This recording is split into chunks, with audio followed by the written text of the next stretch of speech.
What's going on, Heat Nation? It's Ernest back with another Miami Heat video.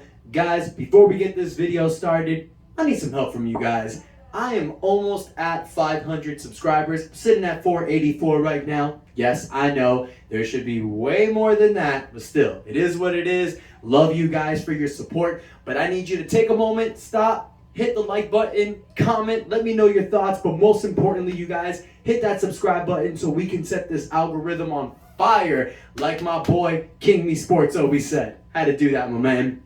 So guys, free agency period started yesterday.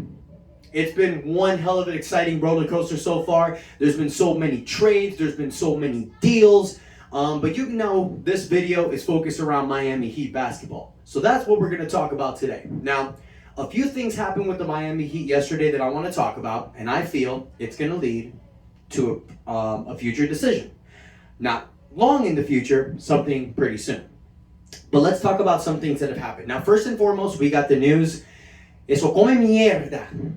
PJ Tucker, and I had to say that in Spanish because I'm that upset. This come mierda left the Miami Heat to go with the Philadelphia 76ers. Now, I want to explain something to you guys on why I'm so upset, because I'm never going to throw shade at a player for cashing in and getting paid. Hey, man, we all got family support. We got lives to live. If you can go make some money somewhere else, more money somewhere else, do you, boo-boo. I get that.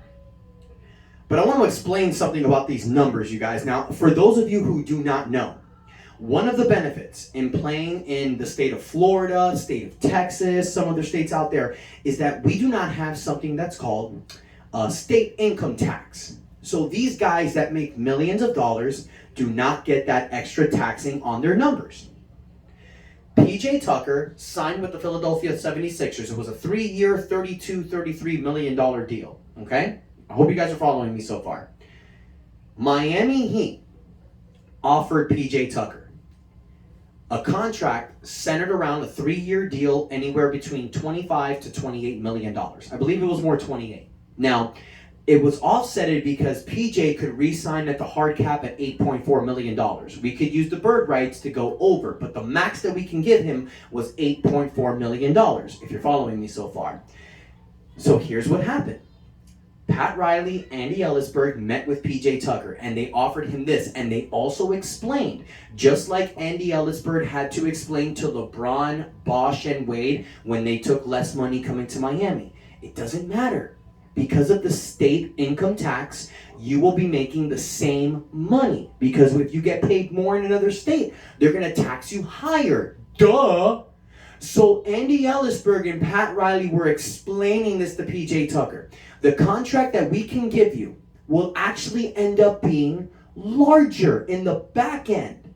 Because with Philadelphia state income tax, which the state of Pennsylvania has one of the highest state income tax in the United States.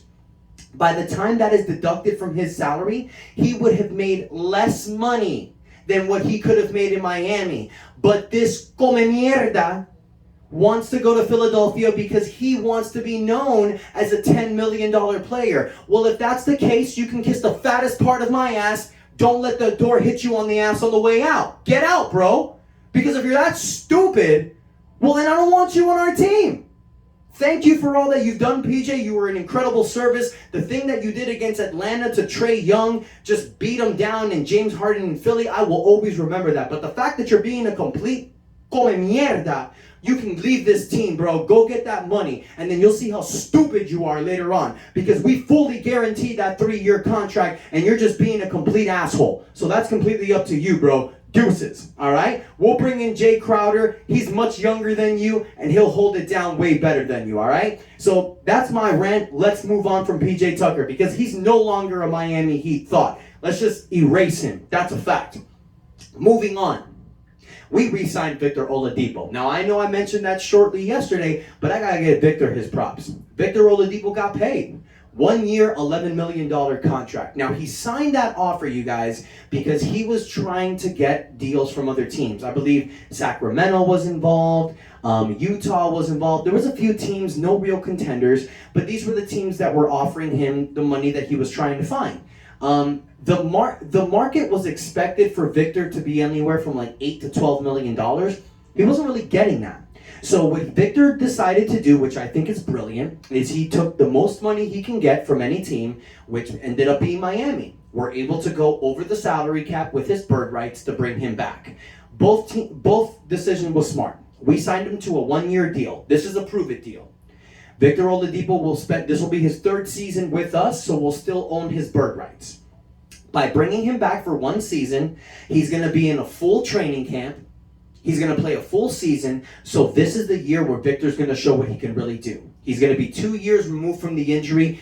It's Victor's time, okay? So I believe that this is a prove-it year for Victor. People thought it was going to be last year. No, he took a veteran minimum because he was going to spend the whole year rehabbing. Might as well get paid when you're doing that. He came back. He showed that he can still do it. Next season, he's going to show what he can do at a full season capacity. So much props to Victor Oladipo. Then we re-signed Dewayne Dedmon. 2 years, $9 million. I'm cool with the sign. I'm sure all of you are. Have no idea why it happened, though. Makes no sense to me. Dewayne Dedmon didn't play in the playoffs. You signed him for the veterans minimum. You bring him back at $4.5 million a year. Right away, by the way. So with Omar Yurtseven looking to get time next season, that signing confused me. So here's why. There are 2 reasons why we brought those guys back, Victor and Dewayne, right away. First and foremost, doesn't touch our cap. With Dewayne Dedmon, I think we're going to sign him using the biannual exception. Victor Oladipo, we went over the salary cap using the bird rights. If I'm boring you guys, I'm sorry. This is just the way the salaries work. It interests the hell out of me. So by doing that, you're not touching that $10.5 million mid-level exception. So we can still use that to get certain players, and we still hold the restricted free agency for Caleb Martin. So any team that signs him, we can match the offer. So we're going to wait on that, because if nobody offers Caleb Martin a contract, we will bring him back at the qualifying offer at $2.1 million. So Caleb Martin, we're going to wait on that one. So another reason why we potentially brought back Victor and Dewayne that quick, is because now we can use both of those contracts in a trade. That's why I think we brought them back really quickly. Now look, Victor Oladipo, we want him.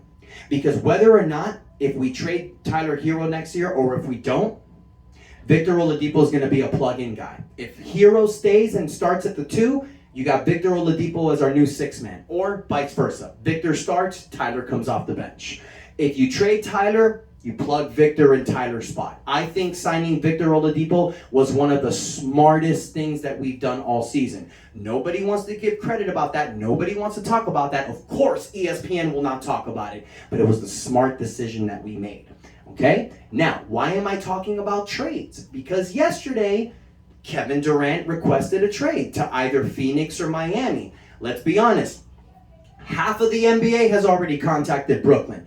This is probably a decision that might be made quickly over the weekend, or it might take some time, because Brooklyn needs to sit back and they need to wait on offers. But at the same time, he wants to go. So you got to find a suitor for him. Now, Rudy Gobert was traded earlier today, and he was traded, oh my goodness, I'm drawing a blank right now. Oh, to the Minnesota Timberwolves, excuse me.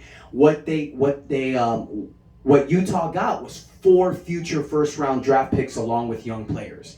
So now Brooklyn is going to try to wait and see, because they're trying to get the best offer possible.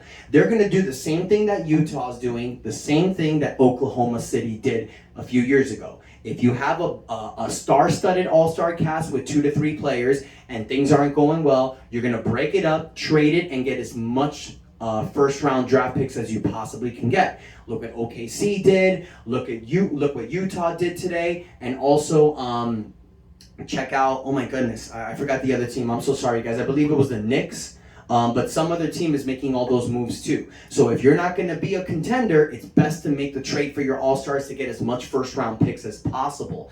Now, I mentioned Rudy Gobert because since he's traded, now the Donovan Mitchell rumors start popping up again.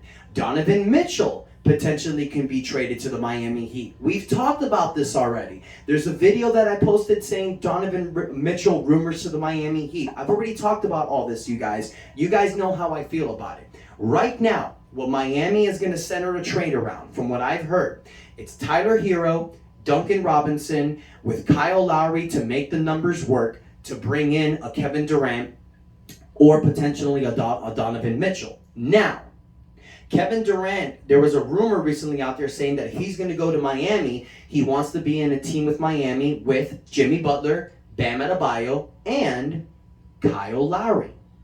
So he wants to play with Kyle Lowry, apparently. So how do we make that work? Well, here's how you make it work. You just re-signed Victor Oladipo and Dwayne Dedmon. So between those two contracts together, that piles up to $16 million. You throw in Duncan, who makes another $16 million. That adds up to 32. You add in Tyler Hero's salary. That adds up to $37 million.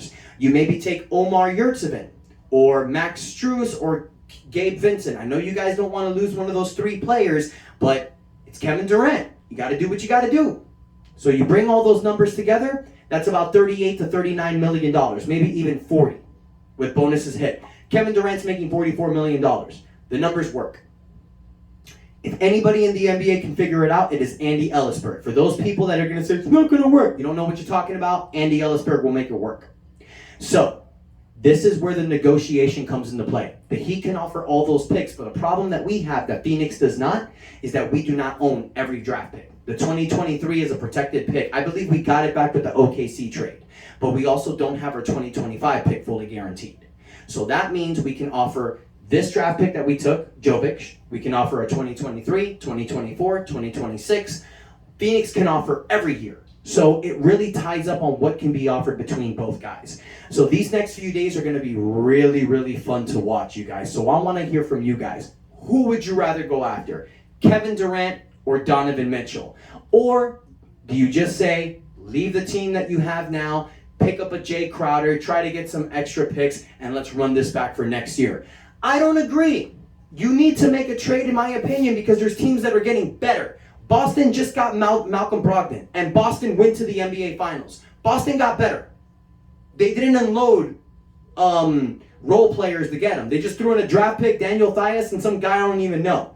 So Boston got better. Miami needs to upgrade. You come back with the same team, I don't really think you're going to beat some of these teams that are there. You got to upgrade. Kevin Durant. But Donovan Mitchell really looks like the one that might be coming because Rudy Gobert's gone. So it could be Durant or Mitchell. I love this because this kind of puts Miami in the driver's seat now. Because now it's not all about, well, we have no options. We do now. So I want to hear from you guys. Let me know what you think. Most importantly, you guys, I'll say it again. Hit that like button. Comment. Let me know what you think. But most importantly, hit that subscribe button. I'll be here all weekend, you guys. Anything updates, I'll let you guys know. Thank you so much for the love and support. And until next time, your boy Ernest out. That's enough said.